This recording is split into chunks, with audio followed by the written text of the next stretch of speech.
မင်္ဂလာပါရှင်နှွေးခေါင်မှာမိုးကရောက်နေကျမပါเนาะကျမနှွေးခေါင်မှာမိုးကရောက်နေဆိုပေမဲ့လို့ကျေးဇူးတော်ကြောင့်ကျမမိုးကကြီးတတုပ်ပြီးတတုပ်ရောင်းရပါတယ်เนาะဒီတစ်ခေါက်လာတာတော့ဒီတယောက်နဲ့ဝမ်းကာလာပဲလာမှာဖြစ်ပါတယ်သူကတော့ခရစ်မြောင်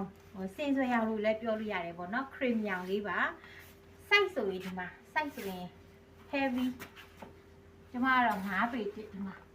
size ဆိုလဲလုံးဝ heavy အုတ်ထုတ်လဲပါပါတယ်เนาะ size ဆိုလုံးဝ heavy သူကအလှဝက်လို့လဲအဆင်ပြေတဲ့မိုးကလေးပါเนาะအခုအပြိုမာလေးတွေဆိုလူလေးတွေကပိန်ပိန်တေးသေးလေးတွေနဲ့ဒီလို size အကြီးကြီးတွေဝတ်တတ်တယ်လीเนาะဒီလိုအပြိုမာလေးတွေဝတ်ရင်လည်းအဆင်ပြေပါတယ်လူကြီးလူငယ်မရွေးဝတ်လို့ရပါတယ်အလှဝက်လို့လည်းရပါတယ်เนาะကျမဒီမိုးကကိုကျမဈေးအစားစားနဲ့ကျမရောင်းခဲ့တယ်ဒီဥစ္စာဆိုရင်လေကျမ1000ခွဲနဲ့ရောင်းမှာဖြစ်ပါတယ်ကျမကတော့ပြည်ဦးလင်မြို့အတွင်းထဲကပါ